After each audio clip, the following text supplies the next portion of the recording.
Everyone, welcome in look and learn classes. आज हम पढ़ने वाले हैं क्लास 9 फिजिक्स का चैप्टर 12 जिसका नाम है साउंड और आज का हमारा टॉपिक है इको। ओके, अब हम देखते हैं कि इस टॉपिक के अंदर हम पढ़ेंगे इको क्या होता है और इको बनता कैसे है। Clear? If we shout or clap near a reflecting surfaces like tall building or a mountain, we hear the same sound again. This sound which we hear is called echo. Clear? मतलब जब हम किसी भी tall building के ऊपर खड़े होते हैं, मतलब बहुत ऊंची बिल्डिंग हो या फिर माउंटेन या कभी कभी हम हिल स्टेशन पे जाते हैं, मतलब तो मतलब माउंटेन के मतलब वहां पे क्या होते हैं, माउंटेन होते हैं और वहां पे अगर आप चिल्लाओगे, शाउट करोगे तेजी से या फिर आप क्या करोगे, क्लैप करोगे, तो क्या होगा कि आपको जो आप बोलते हो वही सेम साउंड क्या होती है, वापस आपको क्या होती है, कुछ समय बाद जो होती है वो क्या करती है, सुनाई देती है। ओके, और जो सेम साउंड हमें वापस मतलब जो हम सुनते हैं कुछ समय बाद, उसी साउंड को हम क्या बोलते हैं, इको बोलते हैं। ओके, तो मतलब ऐसा क्यों होता है, क्योंकि जो टॉल बिल्डिंग्स होती हैं, मतलब जो ऊंची ऊंची बिल्डिंग्स होती है, जो माउंटेन्स होते हैं, ये क्या होती है, एज लाइक कैसे वर्क करती है, रिफ्लेक्टिंग सरफेस की जैसे वर्क करती है। ओके, तो आप क्या करते हैं, जब आप शाउट करते हैं या फिर क्लैप करते हैं, उस कंडीशन के अंदर क्या होती है, साउंड जो होती है वो प्रोड्यूस होती है। ओके, तो ये फिर ये साउंड्स जो होती है वो क्या होती है, टॉल बिल्डिंग्स और माउंटेन की सरफेस से क्या करती है, टकराती है, और टकराने के बाद साउंड वेव्स क्या होती है, वापस से क्या हो जाती है, रिफ्लेक्ट होती है, और रिफ्लेक्ट होकर कहाँ आती है, हमारे पास जो होती है वो वापस मतलब वो साउंड जो होती है वो आती है, और वो जो रिफ्लेक्ट होकर जो साउंड हमारे पास आती है उसी को हम बोलते हैं echo. Clear? Repetitions of sound caused by reflection of sound wave is called an echo। मतलब जो साउंड का क्या होता है, रिपीटेशंस होता है। क्लियर? और वो साउंड का रिपीटेशंस क्यों होता है, क्योंकि साउंड वेव का क्या होता है, रिफ्लेक्शन होता है। ओके, तो उसी को हम क्या कहते हैं, इको कहते हैं। मतलब जो साउंड वेव का जो रिफ्लेक्शंस जो होता है उसकी वजह से क्या होती है, वो साउंड जो होती है वो बार बार क्या होती है, रिपीट होते हुए हमें सुनाई देती है। ओके, उसी को हम बोलते हैं eco. And echo is heard when sound is reflected from hard surfaces such as the cliff of mountain। मतलब इको को जब आप तभी सुन सकते हो जब वो मतलब क्या होती है, किसी भी हार्ड सरफेस, जैसे हार्ड सरफेस का मतलब क्या हो गया, क्लिफ ऑफ माउंटेन आप ले सकते हो, किसी भी हार्ड सरफेस से क्या करेगी, वो क्या करेगी, रिफ्लेक्ट होगी। ओके, तभी जो होती है मतलब किसी भी हार्ड सरफेस से जब कभी भी साउंड वेव टकराती है ना, तो क्या होता है कि वो हमेशा क्या होती है, रिफ्लेक्ट होती है। क्लियर?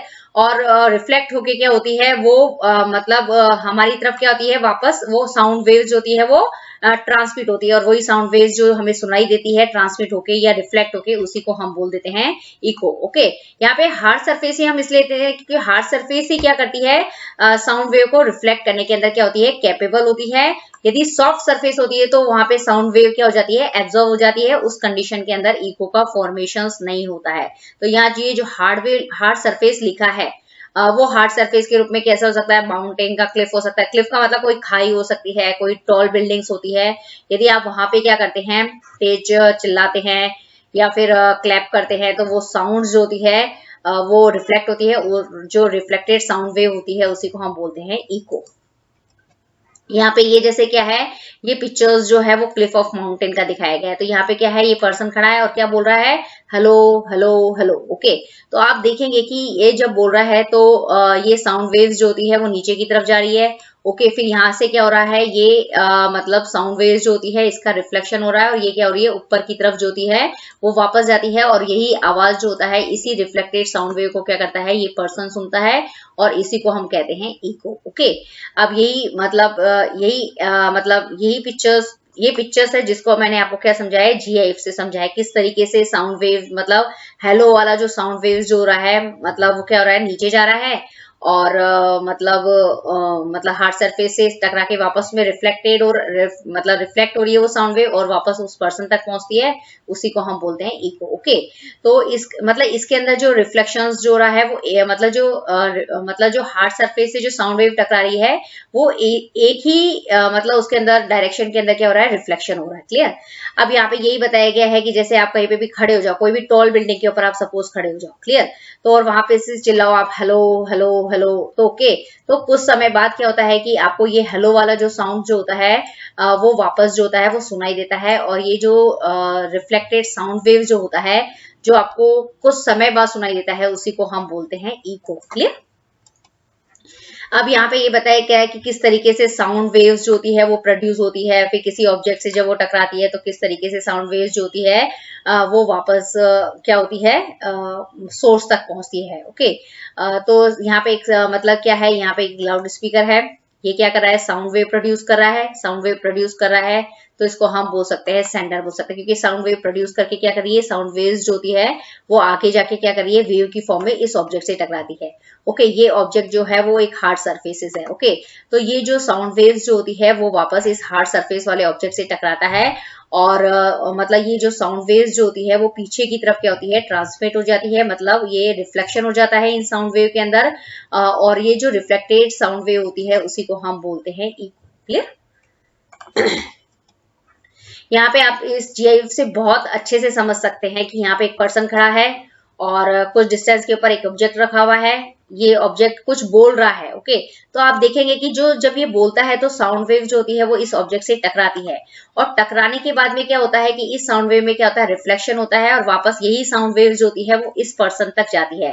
तो ये जो रिफ्लेक्टेड साउंड वेव्स जो बनी है वो उसको हम क्या बोलते हैं, इको। ओके, अब इसके अंदर एक चीज ये और बहुत खास बात है कि इको का फॉर्मेशन होने के लिए जो डिस्टेंस जो होता है वो आप देखेंगे कि मतलब 2D वाला डिस्टेंस होगा। ओके, तो आप देखेंगे कि सबसे पहले जो साउंड वेव्स जो रही है वो यहाँ तक टकराई। ओके, ये जो डायरेक्शन यहाँ पे टकराई। ओके, तो ये डिस्टेंस हुआ D। ओके, फिर जब ये साउंड वेव से टकराए के मतलब क्या हुआ, इसके अंदर रिफ्लेक्शन हुआ इस साउंड वेव के अंदर, और ये साउंड वेव्स जो होती है वो वापस इधर की तरफ क्या होती है, ट्रांसमिट होना चालू हो जाती है और इको बनता है।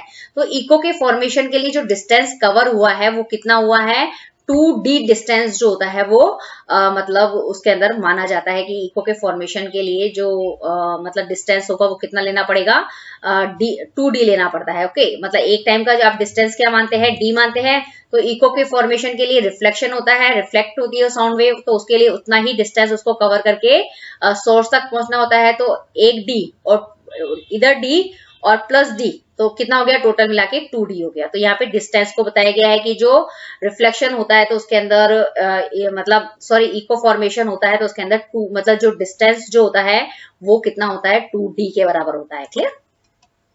अब यही है जैसे ये इको पॉइंट है, इको पॉइंट का मतलब ये हो गया कि आप कोई भी हिल स्टेशन के ऊपर आप गए हैं और आप क्या मतलब मतलब उस मतलब खड़े हैं, जैसे ये माउंटेन, क्लिफ ऑफ माउंटेन, मतलब ये खाई है यहाँ पे, और यहाँ पे आप खड़े हैं और चिल्ला रहे हैं कुछ, जैसे हेलो हेलो हेलो हेलो भी बोल सकते हैं आप, और आपने बोला यो यो यो यो यो। ओके, तो यही साउंड जो होता है वो वापस क्या होती है, इन माउंटेन से टकरा के रिफ्लेक्ट होती है, और यही आपको यो यो का जो साउंड होता है वो आपको क्या होता है, इको की फॉर्म में क्या होता है, वो सुनाई देता है। ओके, तो जो रिफ्लेक्टेड साउंड वेव होती है उसी को हम बोलते हैं इको। ओके, तो जो इको को मतलब हर जगह ऐसा नहीं होता है कि इको का फॉर्मेशन हो जाता है, तो इको के फॉर्मेशन के लिए क्या जरूरी होती है, एक हार्ड सरफेस जो होती है वो जरूरी होती है। हार्ड सरफेस से जब साउंड वेव टकराएगी तभी उसके अंदर क्या होता है, रिफ्लेक्शन होता है, और वो जो रिफ्लेक्ट होके जो साउंड वेव बनती है उसी को हम बोलते हैं इको। क्लियर?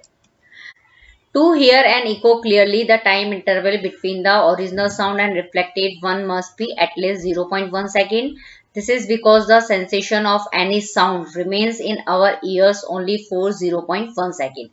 ओके, तो यहाँ पे ये बताया गया है कि अब क्या हो गया, इको का फॉर्मेशन हमने समझ लिया कि इको कैसे बनता है, लेकिन इको को सुनने के लिए जो होता है वो एक मिनिमम टाइम होता है। तो उसको हम समझते हैं कैसे, कि जो ओरिजिनल साउंड होती है, ओके, वो क्या करती है, किसी भी हार्ड सरफेस से टकराती है, जैसे माउंटेन से टकराई है या फिर किसी भी मतलब टॉल बिल्डिंग से टकराती है। ओके, तो उसमें क्या होता है, रिफ्लेक्टेड मतलब वो साउंड वेव क्या होती है, रिफ्लेक्टेड होती है। तो ओके, उसी रिफ्लेक्टेड साउंड वेव को हम क्या बोलते हैं, इको बोलते हैं।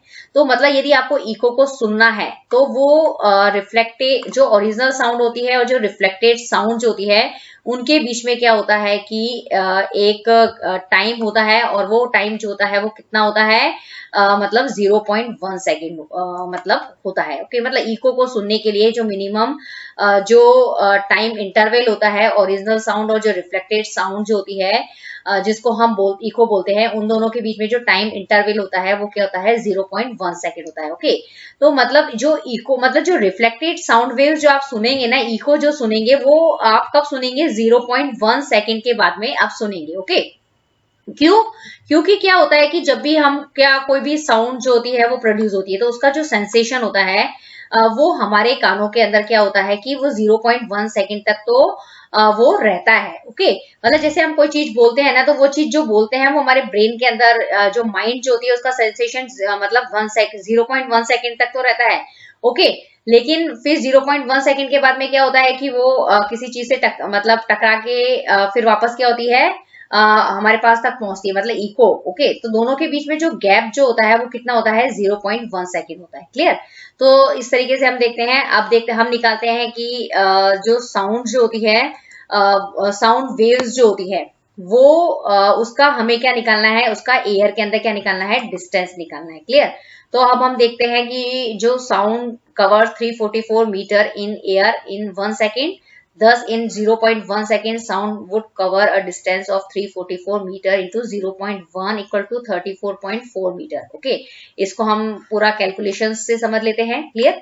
जो साउंड वेव्स जो होती है, ओके, उसका एयर के अंदर जो स्पीड जो होता है वो कितना होता है, 344 मीटर पर सेकेंड। ओके, मतलब ये मैंने आपको पहले बताया है कि किसी भी साउंड वेव का जो स्पीड जो होता है या उसकी जो वेलोसिटी जो होती है वो 1 सेकंड के अंदर कितनी होती है, 344 मीटर होती है। मतलब कहने का मतलब होता है कि जो साउंड वेव्स जो होती है वो 1 सेकंड के अंदर एयर के अंदर कितने मीटर, कितना डिस्टेंस कवर करती है, 344 मीटर्स जो है वो कवर करती है 1 सेकंड के अंदर। ओके, हमें क्या निकालना है, 0.1 सेकंड के अंदर क्या निकालना है, ये देखना है कि जो साउंड्स जो होती है वो 0.1 सेकंड के जो साउंड वेव्स जो होती है वो कितना डिस्टेंस कवर करती है। तो डिस्टेंस निकालने का फॉर्मूला क्या होता है, सॉरी, स्पीड निकालने का फॉर्मूला होता है डिस्टेंस अपॉन टाइम। ओके, इसी फॉर्मूले से यदि आपको डिस्टेंस निकालना है तो उसका फॉर्मूला क्या हो जाएगा, आप टाइम और स्पीड जो है उन दोनों को क्या कर देंगे, मल्टीप्लाई कर देंगे। Okay,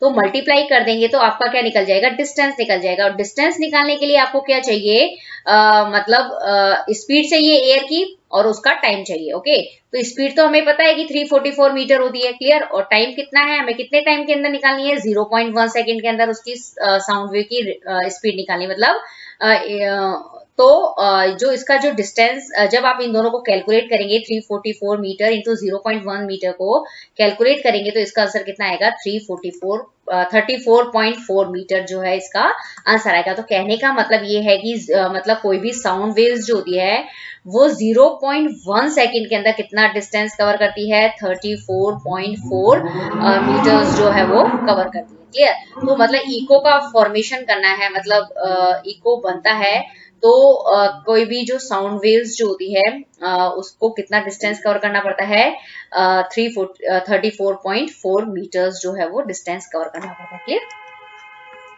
Thus, to hear an echo sound, the reflecting surface must be at a distance of 17.2 meter. So that sound has to cover a distance which is more than 17.2 meter into 34.4 meter before reaching the ears.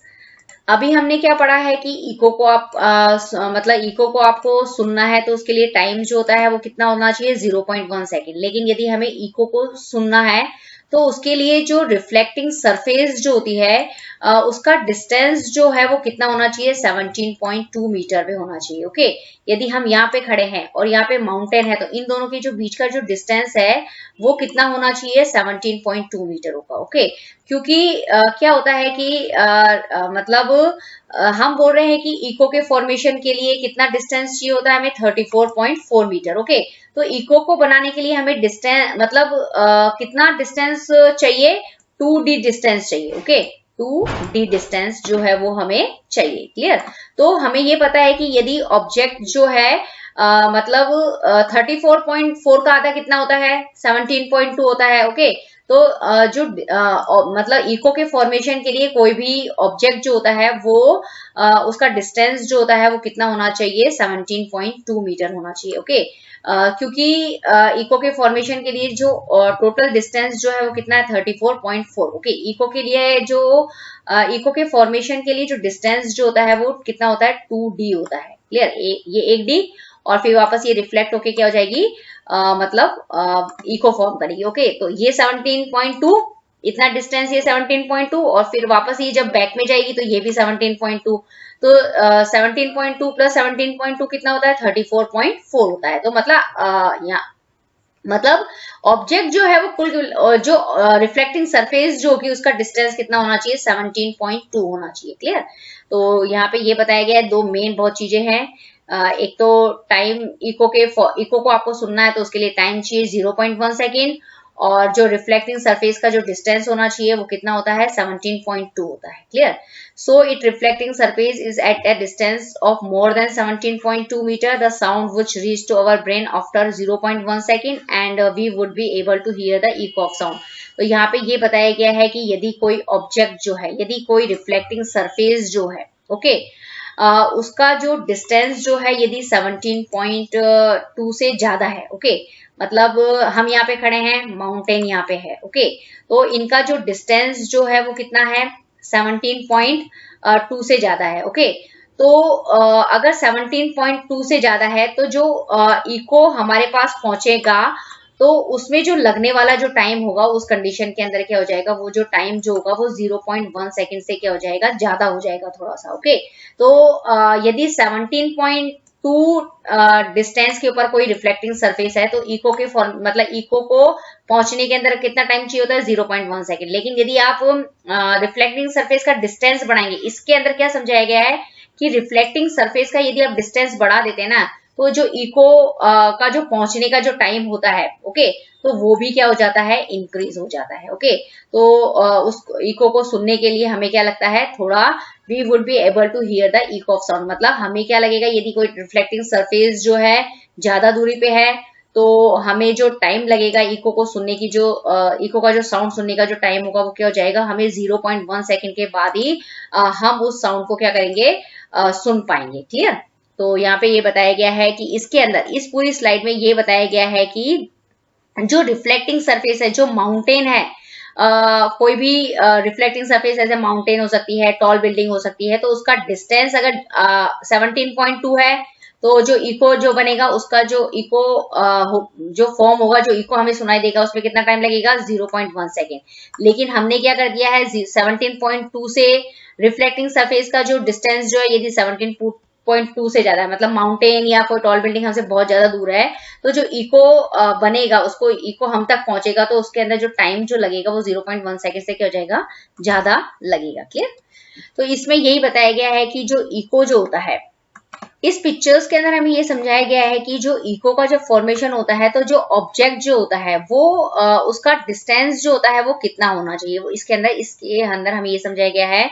तो इसमें ये बताया गया है कि जब eco का formation होता है ना, तो कोई भी साउंड वेव्स जो होती है वो कितना डिस्टेंस कवर करती है, पहली वो उसका फॉर्मूला क्या जाएगा, मतलब डिस्टेंस निकालने का फॉर्मूला क्या होता है, स्पीड और इनटू टाइम होता है, ओके। हम यहाँ पे किसका मतलब डिस्टेंस निकाल रहे हैं, साउंड का क्या निकाल रहे हैं, डिस्टेंस निकाल रहे हैं। तो स्पीड भी हम किसकी लेंगे, साउंड की स्पीड लेंगे, और टाइम भी किसका लेंगे, मतलब साउंड का ही लेंगे, ओके। तो इको के फॉर्मेशन के लिए जो साउंड जो होती है वो कितना डिस्टेंस कवर करती है, 2d डिस्टेंस कवर करती है, और स्पीड को आप किससे डिनोट करते हैं, v से डिनोट करते हैं, टाइम को आप t से डिनोट करते हैं। क्लियर।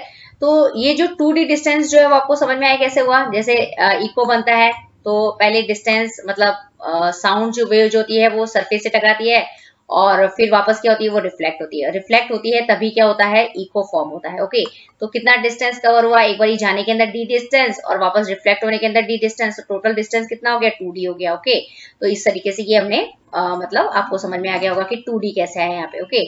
अब हम क्या करते हैं कि हमें पता है कि यहाँ पे v क्या है, स्पीड ऑफ साउंड है। स्पीड ऑफ साउंड आपको पता है कि 344 मीटर पर सेकेंड होता है। क्लियर।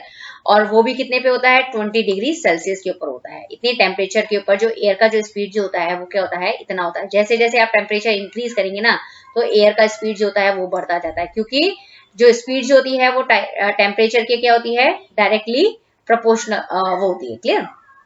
फिर यहाँ पे क्या बताया गया है, जो टाइम जो होता है वो कितना है, 0.1 सेकेंड। तो 0.1 सेकेंड को आप क्या लिख सकते हो, 1/10 भी लिख सकते हो। क्लियर।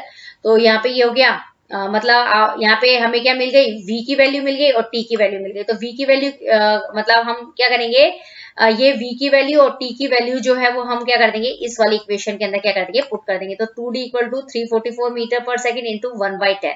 ये 1/10 आपको समझ में नहीं आया तो ये 0.1 सेकेंड ही है, आपको 0.1 सेकेंड भी लिख सकते हैं और आप इस फॉर्म में भी लिख सकते हैं। फिर जब आप इसको कैलकुलेट करेंगे तो 34.4 मीटर आ जाएगा। ओके, मतलब ये इको बनने का मतलब फॉर्म, ये इको जो बनता है ना उसके अंदर ये मतलब जो साउंड वेव्स जो होती है वो इतना डिस्टेंस जो होती है वो कवर करती है।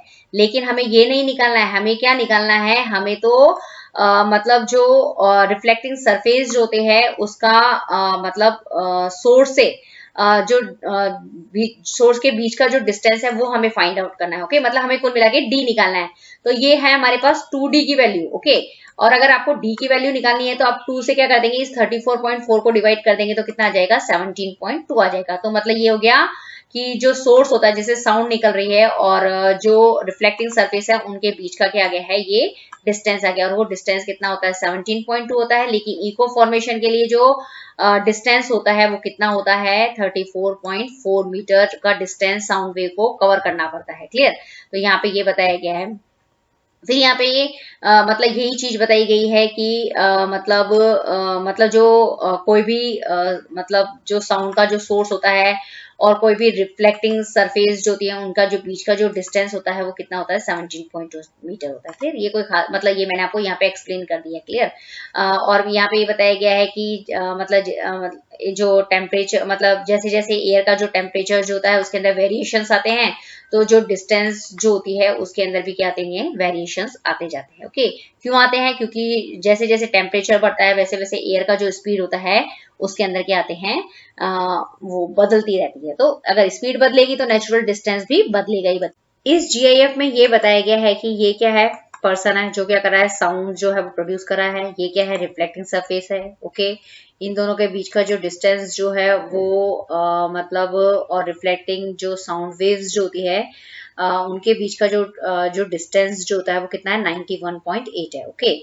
तो मतलब यहाँ पे ये बताया गया है कि जो डिस्टेंस जो होता है मतलब इको फॉर्मेशन के लिए कम से कम कितना होना चाहिए, 34.4 मीटर्स जो है वो होना चाहिए। क्लियर, यहाँ पे लेकिन आप ये देखेंगे कि जो यहाँ पे इको फॉर्मेशन हो गया है तो उसका जो डिस्टेंस जो है वो कितना बताया गया है, इस जीआईएफ में 91.8 मीटर बताया गया है, जबकि कितना होना चाहिए, 34.4 मीटर होना चाहिए। ओके, तो यहाँ पे डिस्टेंस जो है वो मतलब ज्यादा है। तो अगर डिस्टेंस ज्यादा होगा, पर्सन और रिफ्लेक्टिंग सरफेस के बीच का डिस्टेंस यदि ज्यादा है तो जो इको फॉर्मेशन में जो लगने वाला जो टाइम जो होता है वो क्या होता है, 0.1 सेकेंड से भी क्या होता है, ज्यादा हो जाता है। तो इसके अंदर ये बताया गया है कि इको फॉर्मेशन के लिए दो चीजें जो है वो बहुत जरूरी है। एक तो डिस्टेंस जो है पर्सन और रिफ्लेक्टिंग सरफेस के बीच में जो डिस्टेंस जो है वो पहला कितना होना चाहिए, 17.2 होगा। अगर 17.2 होगा तो जो इको फॉर्म होगी उसके अंदर जो टाइम लगेगा वो कितना होगा, 0.1 सेकेंड होगा। ओके, अब इको हाँ क्या हो गया है, बन गया है, मतलब साउंड जो है उसका इको फॉर्मेशन हो गया। लेकिन उसके लिए हम देख लेते हैं कौन कौन सी जो कंडीशंस जो होती है वो नेसेसरी होती है। तो there are 2 conditions to experience the echo of sound, मतलब किसी भी साउंड वेव का आपको इको बनाना है तो उसके लिए कितनी कंडीशंस चाहिए, मतलब 2 कंडीशंस जो है वो फॉलो होनी चाहिए। Clear, sound must come back to the person after 0.1 second, मतलब जो साउंड जो होती है वो मतलब इको फॉर्मेशन के अंदर क्या होती है, साउंड वेव रिफ्लेक्टेड सरफेस से टकराती है, रिफ्लेक्टेड सरफेस के बाद में कहाँ आती है, पर्सन के पास में आ जाती है। तो मतलब कितने सेकंड के बाद आ जानी चाहिए, 0.1 सेकंड के बाद ही क्या होती है वो, मतलब साउंड जो होती है वो पर्सन तक पहुंच जानी होती है, तभी इको का क्या होगा, फॉर्मेशन होगा। Clear, for above conditions the reflecting surface must be at minimum distance 17.2 metre. It also depends on temperature. Clear, दूसरी चीज ये है कि साउंड बनने के लिए, मतलब जो इको जो होता है, साउंड वेव का इको फॉर्मेशन होने के लिए क्या होना चाहिए, रिफ्लेक्टिंग सरफेस का होना जरूरी है।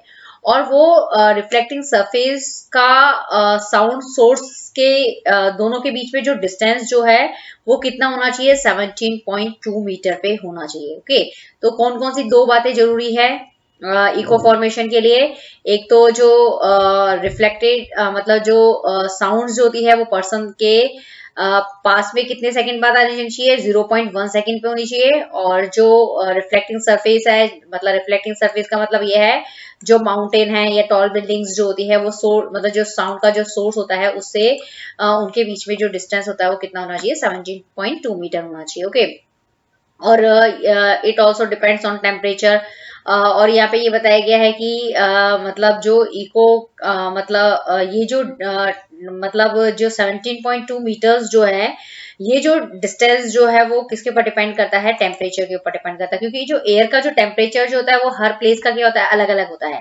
तो अगर टेम्परेचर अलग होगा तो इस एयर का जो स्पीड जो होता है उसके अंदर भी क्या आता है, वेरिएशंस आता है। और स्पीड के अंदर वेरिएशंस आते ही क्या होती है कि जो डिस्टेंस जो है, डिस्टेंस में मतलब जो होता है वो उसके अंदर भी क्या हो जाती है, वो भी बढ़ जाता है। टाइम भी जो होता है वो भी क्या होता है, 0.1 सेकेंड से क्या होता है, उस कंडीशन के अंदर क्या हो जाता है, ज्यादा हो जाता है। क्लियर। तो यहाँ पे यदि आपको ये इको वाला वीडियो जो है वो पसंद आए तो इसे प्लीज ज्यादा से ज्यादा आप शेयर कीजिए, ताकि जो हमारा लुक एंड लर्न क्लासेस वाला जो चैनल्स जो है वो मतलब क्या है, मतलब प्रमोट हो। ओके, तो यदि आपको ये चैनल वीडियो पसंद आए तो please look and learn classes को सब्सक्राइब कीजिए और लेटेस्ट अपडेट के लिए नोटिफिकेशन बेल को हिट जरूर कीजिए। Okay, thank you very much.